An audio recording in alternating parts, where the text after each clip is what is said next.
Hello.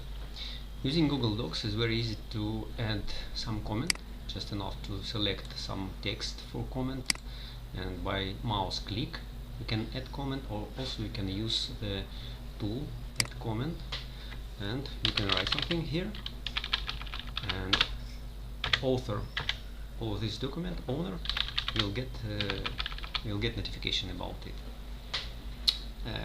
Also the possibility to use suggesting mode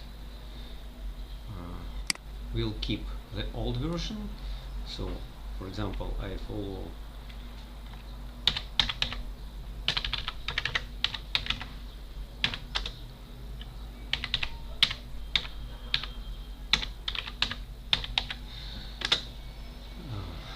and also the owner of the document will get some notification about it.